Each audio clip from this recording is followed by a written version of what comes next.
ഇടുക്കിയെ സംബന്ധിച്ച് ഇന്ന് കേരളത്തിന് ഒരു വേദനയുണ്ടാക്കിയ വിവരം ഇടുക്കിയിൽ നിന്ന് വന്നതാണ്. മരം വീണ് തോട്ടം തൊഴിലാളിയായ മധ്യവയസ്ക മരിച്ചത്. എനിക്ക് തോന്നുന്നു അവരൊരു ജോലി ചെയ്യുന്നതിനിടയിലാണ് ഈ അപകടമുണ്ടായത്. തമിഴ്നാട് സ്വദേശിനിയാണ് ഈ മരിച്ചത് എന്നാണ് ഞാൻ മനസ്സിലാക്കുന്നത്. ഇടുക്കിയിൽ പൊതുവെ സാഹചര്യം എങ്ങനെയാണ്? ഇന്ന് കാറ്റും മഴയും എത്രത്തോളം ഉണ്ടായിരുന്നു? ഏതൊക്കെ മേഖലകളിലാണ് പ്രത്യേകം കരുതൽ ആവശ്യമായിട്ടുള്ളത്? ജില്ലാ ഭരണകൂടം എന്തെങ്കിലും മുൻകരുതൽ നിർദ്ദേശങ്ങൾ ഇറക്കിയിട്ടുണ്ടോ?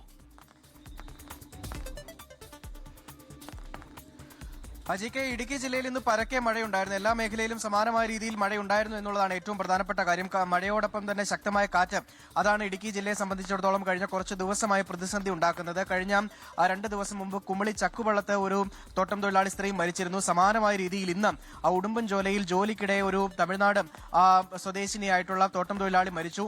തേനി തേവാരം സ്വദേശിയായിട്ടുള്ള ലീലാവതിയാണ് ഇന്ന് ജോലിക്കിടെ മരിച്ചത്. ഇതിൽ ഒരു ജാഗ്രത കുറവുണ്ടായി എന്നുള്ള കാര്യം കൂടി എടുത്തു പറയേണ്ടതാണ്. മറ്റ് തോട്ടങ്ങളിലൊക്കെ ജോലികൾ നിർത്തിവെച്ചിരിക്കുമ്പോൾ ഉടുമ്പൻചോലയിൽ ഈ സ്ത്രീ ജോലി ചെയ്തിരുന്ന സ്ഥലത്ത് മാത്രം അത് ബാധകമായിരുന്നില്ല. അവർ നിർബന്ധിത ജോലി ചെയ്യിപ്പിച്ചു എന്നുള്ളതാണ് മനസ്സിലാക്കാൻ കഴിയുന്നത്. അങ്ങനെയാണ് ഒരു ജീവൻ നഷ്ടപ്പെടുന്ന സാഹചര്യത്തിലേക്ക് പോയത്. അതുകൊണ്ട് തന്നെ ജില്ലാ ഭരണകൂടം അതുമായി ബന്ധപ്പെട്ടുള്ള നടപടി സ്വീകരിക്കാനുള്ള സാധ്യത കൂടി കാണുന്നുണ്ട്. ഇനി മറിച്ച് ഈ ജില്ലയെ നോക്കുകയാണെങ്കിൽ ഏറ്റവും കൂടുതൽ മണ്ണിടിച്ചിലുണ്ടായത് ഒരു ദിവസം കൂടിയായിരുന്നു ഇന്ന്. പല റോഡുകളും ഭാഗികമായെങ്കിലും തടസ്സപ്പെടുന്ന അല്ലെങ്കിൽ ഗതാഗതം തടസ്സപ്പെടുന്ന ഒരു സ്ഥിതിവിശേഷത്തിലേക്ക് പോയിരുന്നതിൽ ഏറ്റവും കൂടുതൽ ആശങ്കയുണ്ടാക്കുന്നത് നേര്യമംഗലം മുതൽ മൂന്നാർ വരെയുള്ള ഭാഗത്ത് തന്നെയാണ്. കാരണം നേരത്തെ ദേശീയപാത നിർമ്മാണവുമായി ബന്ധപ്പെട്ട് വ്യാപകമായിട്ട് കുന്നിടിച്ചു നിർത്തി സൈഡുകൾ കട്ടിംഗ് ആക്കി വെച്ചിരിക്കുന്ന ഒരു സ്ഥിതിവിശേഷമുണ്ട്. അവിടെയാണ് ഇന്ന് കൂടുതലും മണ്ണിടിച്ചിലുണ്ടായത്. മാത്രമല്ല ഈ വാളറ ഭാഗത്ത്, ചീയപ്പാറ ഭാഗത്ത്, അതുപോലെ തന്നെ ഈ നേര്യമംഗലം വനമേഖലയോട് ചേർന്നുള്ള ഈ റോഡ് കടന്നു പോകുന്ന ഭാഗത്ത് മരങ്ങൾ പല തവണ കടപുഴകി വീണ് മണിക്കൂറുകളോളം ഗതാഗതം തടസ്സപ്പെടുന്ന സ്ഥിതിവിശേഷം ഉണ്ടായിട്ടുണ്ട്. ഇപ്പോഴും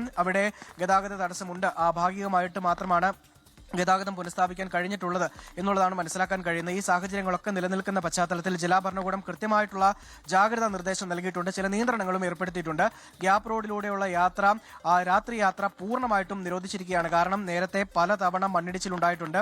അത് വലിയ തോതിലുള്ള മണ്ണിടിച്ചിലായിരിക്കും ഈ ഗ്യാപ്പ് റോഡ് ഭാഗത്ത് ഉണ്ടാവുക. അത് കണക്കിലെടുത്തുകൊണ്ടാണ് ഈ ഗ്യാപ്പ് റോഡിലൂടെയുള്ള രാത്രി യാത്ര പൂർണ്ണമായിട്ടും നിരോധിച്ചിരിക്കുന്നത്. ബാക്കിയുള്ള പ്രദേശങ്ങളിലൂടെയുള്ള രാത്രി യാത്ര കർശനമായി ജാഗ്രത പാലിച്ചുകൊണ്ട് മാത്രമേ ഉണ്ടാവാൻ പാടുള്ളൂ എന്നുള്ള കാര്യം കൂടി അറിയിച്ചിട്ടുണ്ട്. ഖനന പ്രവർത്തനങ്ങൾക്കും നിരോധനം ഏർപ്പെടുത്തിയിട്ടുണ്ട്. ക്വാറികൾ ഇനി ഒരു അറിയിപ്പുണ്ടാകുന്നതുവരെ പ്രവർത്തിക്കാൻ പാടില്ല എന്ന് പറഞ്ഞിട്ടുണ്ട്. തോട്ടം മേഖലയിലെ ജോലികൾക്കും നിയന്ത്രണം ഏർപ്പെടുത്തി ജില്ലാ കളക്ടർ ഉത്തരവിറക്കിയിട്ടുണ്ട് എന്നുള്ളതാണ് ഈ ഘട്ടത്തിൽ പറയാനുള്ളത്. മറ്റൊരു പ്രധാനപ്പെട്ട കാര്യം, ഇടുക്കിയിലെ ചെറു ഡാമുകളെല്ലാം തന്നെ തുറന്നിരിക്കുകയാണ്. പൊന്മുടി, കല്ലാർകുട്ടി, പാമ്പള, അതുപോലെ തന്നെ മലങ്കര ഡാമുകളുടെ ഷട്ടറുകൾ ഉയർത്തിയിട്ടുണ്ട്.